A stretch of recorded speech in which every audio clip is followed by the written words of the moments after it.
commencé, il a fait ce qu'il avait à faire.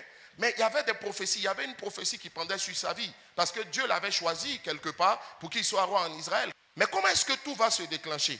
David arrive sur un champ de bataille, alors qu'il a l'habitude de tuer le lion et l'ours. Il lui a présenté un défi. Goliath n'était pas le Goliath de David, c'était le Goliath de Saül. David arrive et puis il voit un Goliath. C'est-à-dire, il arrive, il voit une impossibilité. Il vient, il voit que Goliath est en train de narguer le peuple de Dieu et il se dit tout de suite, il faut qu'on le stoppe. David avait l'habitude de tuer le lion et l'ours. Cette fois-ci, il décide d'affronter Goliath. David décide de passer du lion et de l'ours à Goliath. Tant que tu ne vas pas accepter de nouveaux challenges dans ta vie, tu resteras à la dimension où tu es.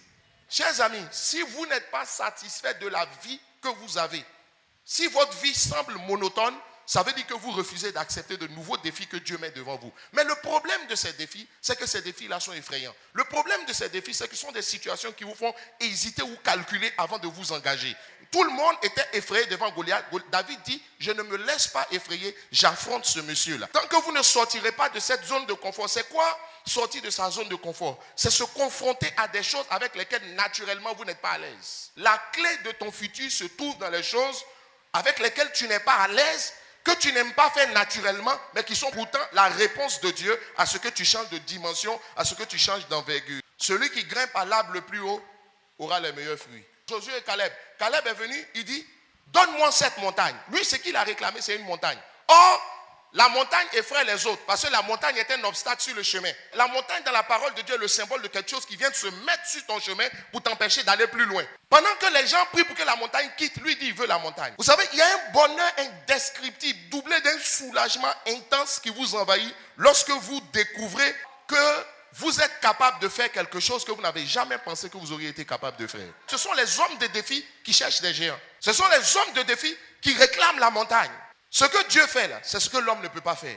Mais en réalité aussi, vous savez, selon le psaume 115, verset 16, que Dieu ne fait rien sur la terre sans l'homme. Ce que Dieu fait, c'est ce qui est impossible à l'homme. On dit aux hommes, cela est impossible, mais à Dieu, rien n'est impossible. Ça veut dire quoi? Dieu aime l'impossible. C'est ce qui est impossible que Dieu fait. Or, Dieu ne fait rien sur la terre sans passer par l'homme. Dieu fait l'impossible, comme il explique, il le fera par un homme. Ça veut dire que Dieu cherche un homme. Mais Dieu cherche un homme pour faire quoi? Dieu cherche un homme pour faire quelque chose que les hommes ne peuvent pas faire. En fait, c'est Dieu qui doit faire, mais Dieu ne le fait que par l'homme.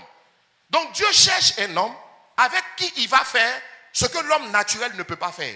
Parce que ce que Dieu fait est impossible aux hommes. Sur le champ de bataille, lorsque Goliath s'est levé devant les enfants d'Israël, Dieu cherchait un homme.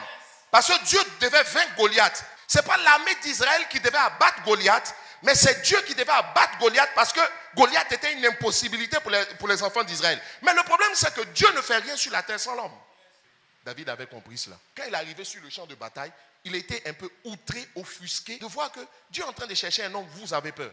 Ignorez-vous que quand Dieu cherche un homme et que quand Dieu trouve un homme, ce n'est pas l'homme qui fait, mais c'est Dieu qui fait par l'homme. En fait, c'est Dieu qui est en train de faire. Mais il est esprit. Un esprit ne travaille pas sur la terre sans un corps. Le Saint-Esprit s'emparera toujours de quelqu'un pour faire quelque chose. C'est pourquoi, peu importe ce qu'il y a à faire, il faut savoir que quand Dieu cherche un homme, c'est parce que lui-même, il doit démontrer quelque chose. Il n'a pas de corps. En fait, ce n'est pas la personne qui est en démonstration. C'est Dieu qui est en démonstration. David a couru pour aller vers Goliath. Il dit, tu viens contre moi avec la lance et le javelot, mais moi, je m'en vais contre toi au nom de l'Éternel des armées. Ça veut dire que David savait que Dieu cherchait un homme et que Dieu était en démonstration et que Dieu avait prévu de démontrer à travers lui. C'est pourquoi David allait combattre Goliath avec un état d'esprit selon lequel il était convaincu qu'il ne pouvait pas échouer.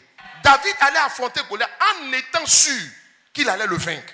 Depuis quand tu as vu une guerre où au lieu que les deux armées se rentrent là-dedans, on dit, toi, choisis une personne, toi, choisis une personne. Ça veut dire quoi? C'était un défi de Dieu. Ce n'était pas une affaire des hommes.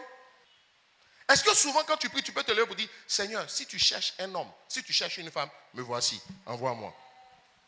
Le plus important, ce n'est pas pour faire quoi? Parce que la sagesse va te dire, c'est pour faire quoi? Il dit, Dieu, ça m'importe peu. Parce que je sais que si tu es avec moi, et que si je m'en vais, ça va marcher. Donc, le plus important, ce n'est pas pourquoi tu m'appelles, c'est me voici.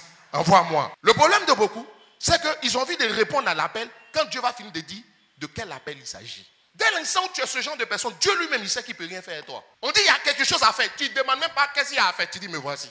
Dieu dit qui enverrai-je? Je te pose une question. Dieu va-t-il t'envoyer dans quelque chose dans lequel il n'est pas? Retenez bien, Dieu cherche un homme. Ça veut dire quoi? S'il y a un seul homme déterminé, il peut faire gagner toute son armée. Une seule personne peut changer le visage d'une communauté. Une seule personne peut changer le visage d'une nation. Une seule personne peut changer le visage d'une famille. Quand Dieu voudra changer le visage de ta famille, il ne va pas aller prendre toi et puis ton frère.